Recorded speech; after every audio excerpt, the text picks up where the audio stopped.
The whole program might be lost, and we launched with a command module full of instruments, many of which we had never seen before. They handed us the checklist kind of on the way in and said, "Good luck, guys." Moonwalker Pete Conrad and astronauts Joe Kerwin and Paul Weitz lifted off May 25th with a kit to save the mission. The clock is running, and Skylab has cleared the tower. The astronauts found the crippled Skylab as they expected and quickly deployed a sun shield over the exposed section of the laboratory. But when we lost that heat shield, we proved that man was a very, very vital part of space exploration and that he could do a lot of repairs and fixes. Repairs and improvements would follow throughout the Skylab program, including spacewalks that ultimately freed that stuck solar panel. With Skylab back in shape, 3 crews of astronauts would go on to prove they could handle weeks at a time in microgravity with few ill effects. They recorded brilliant images of the sun and took the first pictures of solar flares. And they turned sensitive instruments toward Earth, offering the first comprehensive studies of our home planet. Skylab was a pioneering home for astronauts in several ways. Astronauts set a record for spacewalks as they repaired the space station on the first flight, and then serviced Skylab's instruments throughout the missions. They also spent many hours simply learning how to live comfortably in space. So NASA designed Skylab to include many of the features of a home. Take a look. For the first time, astronauts were in orbit long enough to see their hair grow appreciably during a mission.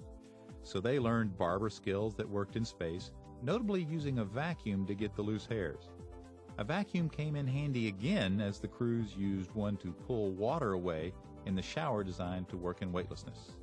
They adjusted to sleeping in an open space while floating, and they learned the value of exercise, an important lesson that is applied vigorously to the International Space Station crews. Of course, there were plenty of experiments, too. The Skylab medical experiments were perhaps one of the most important things NASA accomplished during Skylab missions.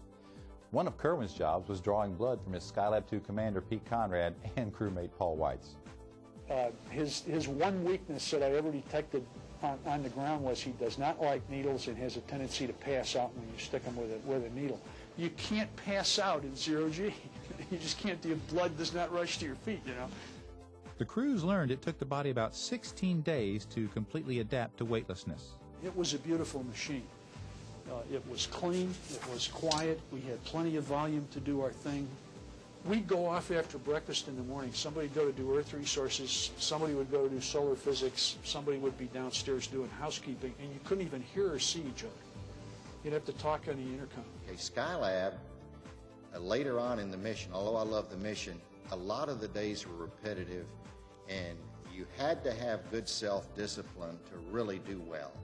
And I felt it took a lot more self-discipline to fly a good Skylab mission than it did to fly a good lunar mission because of this one psychological thing.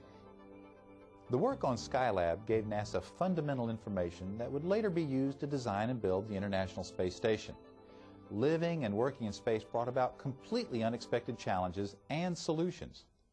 Even something as simple as moving around inside the large orbiting workshop was not done the way the astronauts expected. Tell you one thing, the 4 Conrad boys would sure have a blast up here along with every other kid in the United States if they could ever get inside it. It'd beat Disneyland and everything else.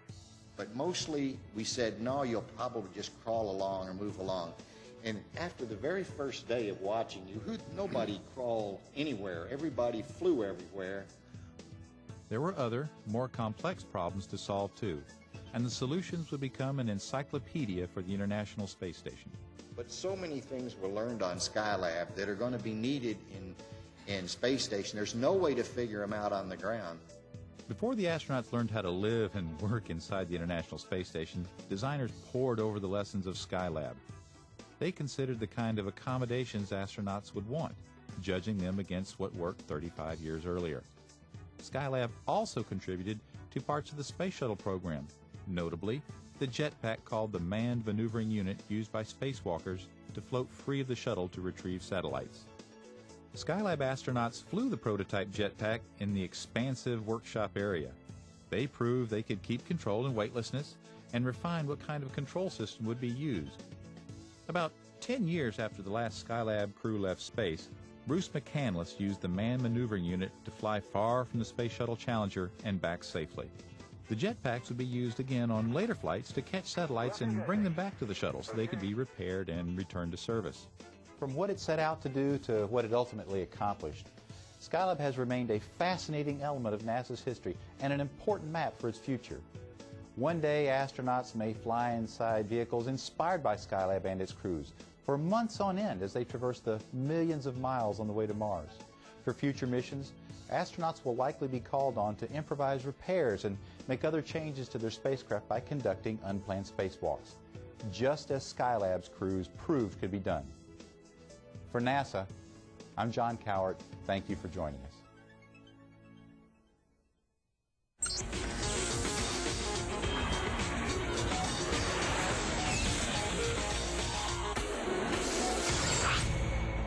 Chris flies directly into Flagstaff. I have to go to Phoenix. Chris gets a nice big rental car. I get the two-person hybrid